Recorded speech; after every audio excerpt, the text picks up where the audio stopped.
Hello, good morning, जोहार। मैं संजय और आप देख रहे हैं न्यूज झारखंड। चलिए जानते हैं आज की मुख्य 25 बड़ी खबरों को। बड़ी खबर की बात करें तो 11वीं जेपीएससी की प्रक्रिया इसी माह से जेपीएससी की 7वीं से 10वीं संयुक्त सिविल सेवा परीक्षा संपन्न होने के बाद 11वीं जेपीएससी की प्रक्रिया इसी माह शुरू होगी। सरकार इसी महीने इसकी अधियाचना भेजेगी। इसके बाद आयोग विज्ञापन जारी करेगा। आयोग ने कार्मिक विभाग को अधियाचना भेजने का प्रस्ताव दिया है। सभी विभागों से अंतिम रूप से रिक्त पदों को मंगाया जा रहा है। करीब 200 पदों पर नियुक्ति प्रक्रिया शुरू होने की संभावना है।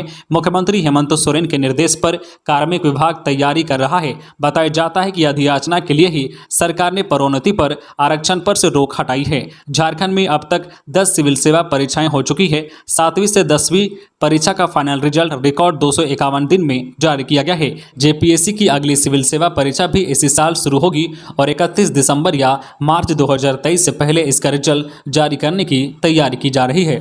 अगली बड़ी खबर की बात करें तो अब हेमंत के प्रतिनिधि पंकज मिश्रा की बारी। ईडी ने की पूछताछ की तैयारी। मनी लॉन्ड्रिंग का बड़ा खिलाड़ी। बरहड़वा टेंडर विवाद में मनी लॉन्ड्रिंग के संदेह के बाद प्रवर्तन निदेशालय ईडी की आंतरिक छानबीन में संताल के क्षेत्र में अवैध खनन व परिवहन की पोल खुल गई है। अवैध खनन व परिवहन का पैसा कहां कहां बढ़ता है उसकी भी जानकारी ईडी को मिल गई है। कई महत्वपूर्ण दस्तावेज भी ईडी को डिजिटल साक्ष्य के रूप में मिले हैं, जिसके आधार पर अब ईडी का घेरा कुछ और बड़े लोगों के इर्द गिर्द कसता जा रहा है। मनी लॉन्ड्रिंग के इसी मामले में मुख्यमंत्री के विधायक प्रतिनिधि पंकज मिश्रा के खिलाफ भी ईडी ने केस दर्ज किया है। इस अवैध व काले धंधे में उनकी कितनी भूमिका है, इसकी जांच के क्रम में ईडी बहुत जल्द ही पंकज मिश्रा से पूछताछ करने वाला है। सूत्र बताते हैं कि अगले सप्ताह किसी भी दिन पंकज मिश्रा को समन कर ईडी पूछताछ के लिए बुला सकता है। अगली बड़ी खबर की बात करें तो झारखंड में 11 जून तक बारिश के आसार। आज बारिश के साथ वज्रपात की आशंका। झारखंड की राजधानी रांची, लोहरदगा, गुमला, सिमडेगा, खूंटी जिले के कुछ भागों में मेघा गर्जन के साथ बारिश की संभावना है। इस दौरान वज्रपात की भी आशंका है। मौसम विभाग की माने तो तेज हवाएं भी चल सकती है। इसे लेकर मौसम विभाग ने येलो अलर्ट भी जारी किया है। 11 जून तक बारिश हो सकती है। मौसम केंद्र रांची द्वारा जारी पूर्वानुमान के मुताबिक 7 जून तक येलो अलर्ट जारी किया गया है। वहीं आज 6 जून को राज्य के उत्तर पूर्वी मध्य भागों में मेघा गर्जन के साथ बारिश व वज्रपात हो सकता है। तेज हवाएं भी चल सकती है। उत्तर पश्चिमी भागों में कहीं कहीं लू भी चल सकती है। वही 11 जून तक राज्य में बारिश के आसार हैं। 6 से 9 जून तक उत्तर पूर्वी भागों में कहीं कहीं हल्के से मध्यम दर्जे की बारिश हो सकती है। खबरों में आगे बढ़ने से पहले आपसे रिक्वेस्ट है कि अगर आप चैनल को सब्सक्राइब नहीं किए हैं तो प्लीज़ चैनल को सब्सक्राइब करके बेल आइकन प्रेस कर दे, जिससे आपको झारखंड की हर छोटी बड़ी खबर का अपडेट आप तक पहुंचता रहे। चलिए बढ़ते हैं खबरों की ओर। अगली बड़ी खबर की बात करें तो विश्वास रैली में जेपी नड्डा का बड़ा ऐलान। कुर्बानी देने वालों के गाँव को बनाया जाएगा आदर्श ग्राम। झारखंड की राजधानी रांची में रविवार को बीजेपी की विश्वास रैली मोराबादी मैदान में आयोजित की गई, जिसके मुख्य अतिथि और वक्ता जेपी नड्डा थे। इस रैली को संबोधित करते हुए जेपी नड्डा ने ऐलान किया है। उन्होंने कहा है कि कुर्बानी देने वालों के गांव को आदर्श ग्राम बनाया जाएगा।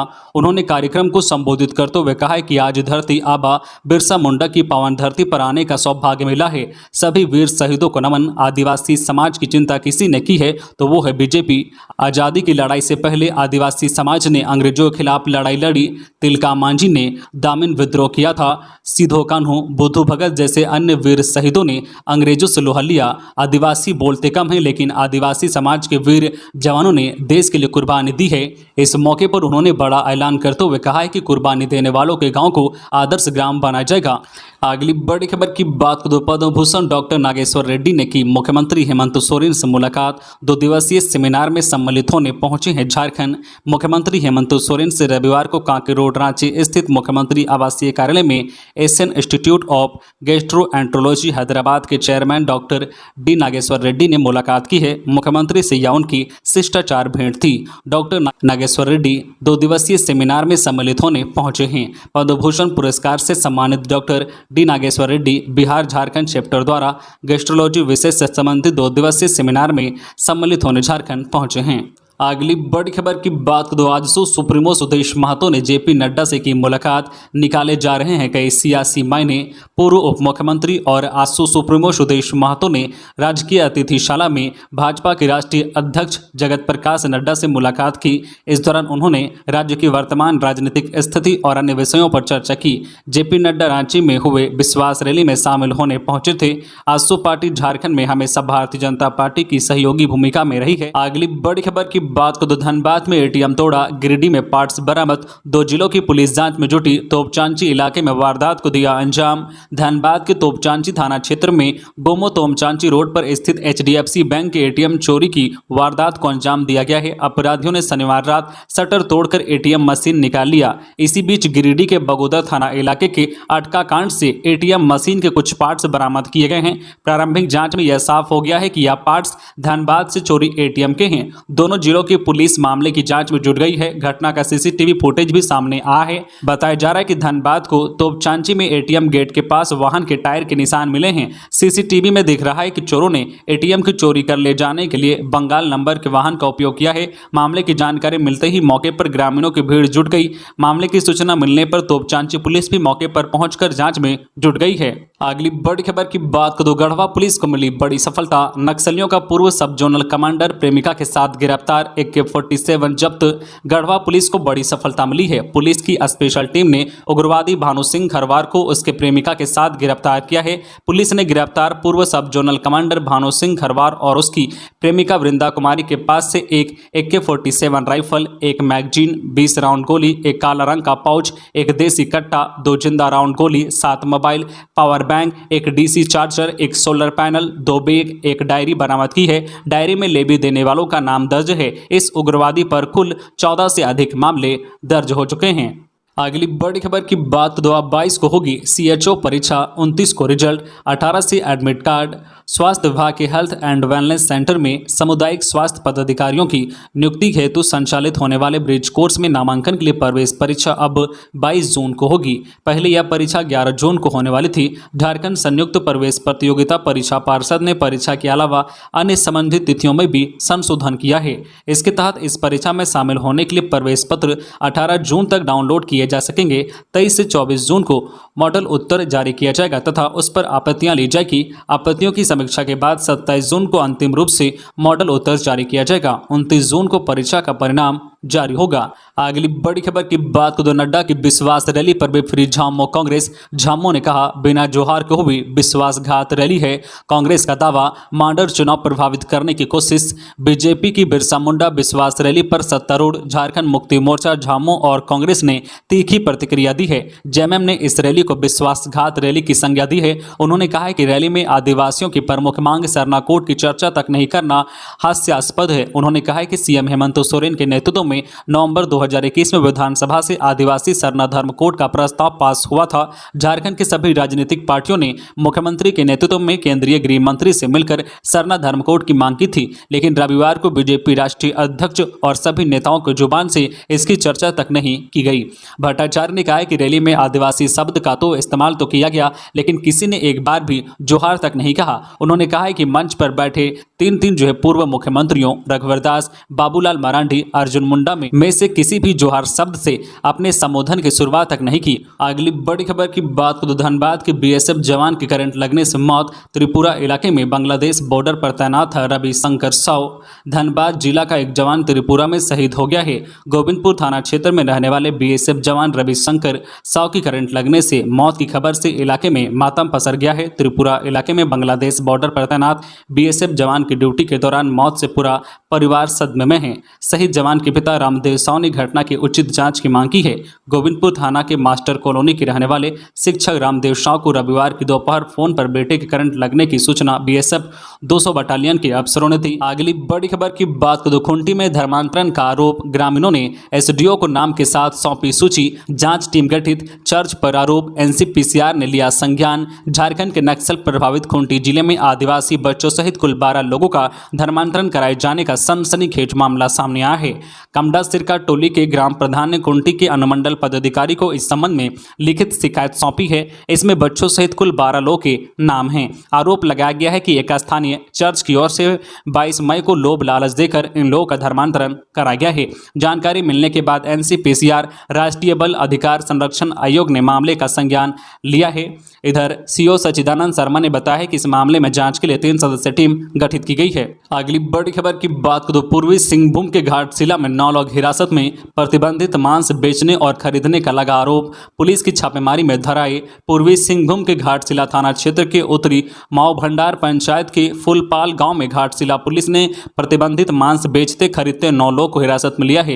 हिरासत में लिए गए सभी व्यक्तियों को घाटशिला थाना में लाकर पूछताछ की जा रही है। इसको लेकर पूरे जो है फुलपाल गांव में हड़कंप का माहौल है। जानकारी के अनुसार पुलिस को गुप्त सूचना मिली थी कि फुलपाल गांव में कुछ लोगों द्वारा प्रतिबंधित मांस की खरीद बिक्री की जा रही है। रविवार की सुबह आईपीएस प्रशिक्षु प्रवीण पुष्कर के नेतृत्व में करीब 150 पुलिस बल मजिस्ट्रेट कुमार अभिनव के नेतृत्व में फुलपाल गांव में औचक छापेमारी अभियान चलाया। इसमें एक घर में प्रतिबंधित मांस को काटकर बेचा जा रहा था। मौके से एक महिला समेत 2 लोग को हिरासत में लिया है। वही मांस खरीद कर ले जा रहे 6 लोगों को भी पुलिस हिरासत में लेकर पूछताछ कर रही है। अगली बड़ी खबर की बात करें तो गिरिडीह के मुफस्सिल इलाके में सनसनीखेज वारदात। खेत से सब्जी तोड़कर घर वापस लौट रही महिला की हत्या, तेज चाकू से हुआ वार, सड़क जाम। गिरिडीह जिले के मुफस्सिल इलाके में एक महिला किसान की निर्मम हत्या कर दी गई है। घटना को रविवार की सुबह मुफस्सिल थाना क्षेत्र के मैगजीनिया में अंजाम दिया गया है। महिला खेत से सब्जी तोड़ने के बाद वापस अपने घर लौट रही थी। इसी दौरान अपराधियों ने हमला किया। दावा किया जा रहा है कि महिला पर तेज चाकू से वार किया गया है। महिला की पहचान 27 वर्षीय सरिता वर्मा के रूप में की गई है। घटना के बाद आक्रोशित लोगों ने सड़क जाम कर दिया। अगली बड़ी खबर की बात को तो नड्डा की रैली, कलाकार धूप में पस्त, नेता एसी में मस्त। मंच से होते रहे आदिवासियों के अधिकारों के दावे। आदिवासियों के साथ पार्टी का विश्वास बढ़ाने के लिए बीजेपी द्वारा आयोजित बिरसा मुंडा विश्वास रैली में आदिवासी कलाकार कड़ी धूप में परफॉर्म करते रहे। राज्य के अलग अलग इलाकों से आए ये कलाकार कड़कती धूप में नंगे पांव अपनी कला का प्रदर्शन करते रहे, जबकि उनके प्रतिनिधि और पार्टी नेताओं के लिए बने टेंट, एसी और कूलर की व्यवस्था की गई थी। मौसम विभाग के अनुसार रविवार को अधिकतम तापमान 38 डिग्री सेल्सियस रिकॉर्ड किया गया। रैली के मुख्य अतिथि बीजेपी के राष्ट्रीय अध्यक्ष जेपी नड्डा थे। अपने भाषण के दौरान उन्होंने आदिवासी हितों और अधिकारों की जमकर वकालत भी की। अगली बड़ी खबर की बात करें तो झारखंड में जातिगत जनगणना कराने की मांग। आसू पार्टी के केंद्रीय सचिव सतीश कुमार ने झारखंड सरकार से राज्य में जातिगत जनगणना कराने की मांग की है। उन्होंने कहा है कि झारखंड में पिछड़ा वर्ग की आबादी 54% से ज्यादा है। केंद्र सरकार ने राज्य सरकार को जनगणना कराने का निर्देश दिया है। झारखंड सरकार ने जनगणना नहीं कराकर पंचायत चुनाव कराया, जिसमें 9000 पिछड़ा वर्ग के जनप्रतिनिधि अपने हक अधिकार से वंचित रह गए। उच्चतम न्यायालय ने भी झारखंड सरकार को निर्देश दिया था कि ट्रिपल टेस्ट कराकर आरक्षण की सुविधा उपलब्ध कराएं। अब झारखंड में निगम, नगरपालिका, नगर परिषद का चुनाव होना है। झारखंड सरकार अब तक कैबिनेट की बैठक में चर्चा तक नहीं की है।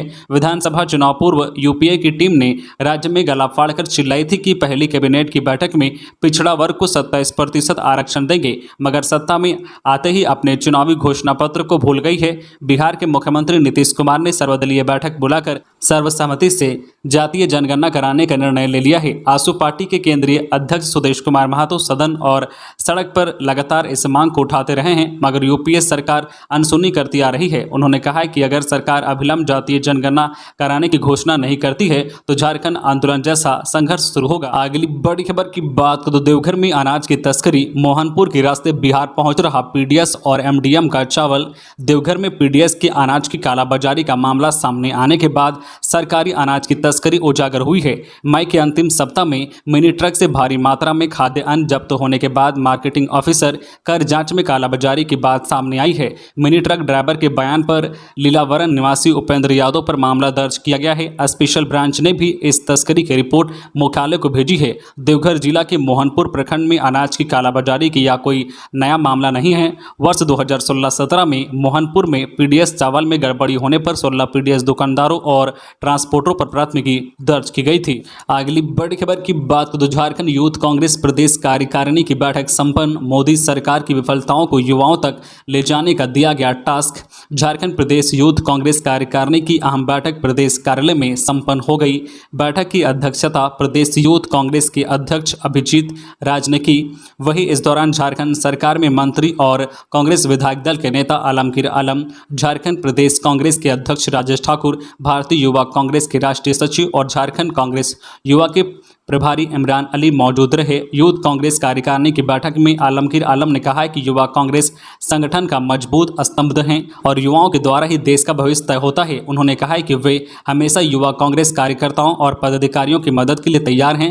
कांग्रेस पार्टी के प्रदेश अध्यक्ष राजेश ठाकुर ने कहा है कि यह कमेटी मजबूत है और यही पार्टी का भविष्य है। राजेश ठाकुर ने युवा कांग्रेस के पदाधिकारियों से आह्वान किया है कि लोगों के बीच में और खासकर युवाओं के बीच जाकर उन्हें बताएं कि कैसे केंद्र की मोदी सरकार भारत के युवाओं का भविष्य बर्बाद कर रही है। अगली बड़ी खबर की बात करें तो पलामू में सड़क हादसा, पार्टी मनाकर लौट रहे युवकों की कार को अज्ञात वाहन ने मारी टक्कर, अनियंत्रित स्विफ्ट पेड़ से टकराई, एक की मौत। पलामू जिले के शहर थाना क्षेत्र में शनिवार की देर रात हुए सड़क हादसे में 21 वर्ष के एक युवक की मौत हो गई। 3 दोस्त जख्मी हो गए हैं। इनका इलाज एमएमसीएच में चल रहा है। मरने वाले युवक की पहचान अर्जुन कुमार 21 वर्षीय आबादगंज निवासी राम सिंह राम के पुत्र के रूप में की गई है। वही घायलों में रोहन कुमार 22 वर्षीय, मोंटी कुमार 19 वर्षीय, आबादगंज के रहने वाले मनीष कुमार चौरसिया 28 वर्षीय के रूप में की गई है। चारों दोस्त जो है मनीष की स्विफ्ट कार पर सवार होकर पार्टी मनाने निकले थे। वापस लौटने के दौरान रात करीब 2:15 बजे जीएलए कॉलेज के पास कार का एक्सीडेंट हो गया। अगली बड़ी खबर की बात तो बीजेपी अध्यक्ष जेपी नड्डा ने हेमंत सरकार पर साधा निशाना, झारखंड में बढ़ी है नक्सली घटनाएं। बीजेपी अध्यक्ष जेपी नड्डा ने कहा है कि केंद्र की नरेंद्र मोदी सरकार ने हर वर्ग की सुध ली है। महिलाओं को जहां शौचालय की सुविधा दी है वही पक्का मकान की भी सुविधा दी है। ये बदलते भारत की तस्वीर है। इस दौरान उन्होंने झारखंड के सीएम हेमंत सोरेन पर भी हमला बोला है। उन्होंने कहा है कि खुद के नाम पर और अपने करीबियों के नाम पर खदान की लीज ली गई है। झारखंड में नक्सली घटनाएं बढ़ी है। पुलिस मुखदर्शक है, यहां बहनें सुरक्षित नहीं है। अंधेरा नगरी चौपट राजा वाली स्थिति है जहां कमीशन खोरी हो, महिलाओं की इज्जत नहीं हो। निलंबित आईएएस पूजा सिंघल के आवास पर ईडी की रेड पर भी राज्य सरकार को जो है परेशानी हुई है। अगली बड़ी खबर की बात तो रांची के 61 केंद्रों पर यूपीएससी पीटी परीक्षा, छात्रों में दिखा उत्साह। राजधानी के 61 परीक्षा केंद्रों पर यूपीएससी की प्रारंभिक परीक्षा आयोजित की गई। इस परीक्षा में झारखंड के विभिन्न जिलों के अलावा अन्य प्रदेश से भी परीक्षार्थी शामिल हुए। रांची के परीक्षा केंद्रों में विधि व्यवस्था और परीक्षा के बेहतर संचालन को लेकर आईएएस अधिकारियों की निगरानी में परीक्षा का संचालन किया गया। कदाचार मुक्त परीक्षा आयोजन को लेकर प्रशासन की तरफ से तमाम व्यवस्था की गई थी। विभिन्न परीक्षा केंद्रों पर रांची में यूपीएससी की परीक्षा आयोजित की गई। यूपीएससी की परीक्षा में रांची में लगभग 28,500 परीक्षार्थी शामिल हुए। तो ये थी आज की झारखंड की टॉप बड़ी खबरें। इसी तरह झारखंड की हर छोटी बड़ी खबर देखने के लिए आप हमारे चैनल न्यूज़ झारखंड चैनल को सब्सक्राइब करके बेल आइकन प्रेस कर दीजिए, जिससे आपको झारखंड की हर छोटी बड़ी खबर का अपडेट आप तक पहुंचता रहे। तो आज के लिए बस इतना ही। हमें दीजिए इजाजत, फिर मिलते हैं नेक्स्ट न्यूज में।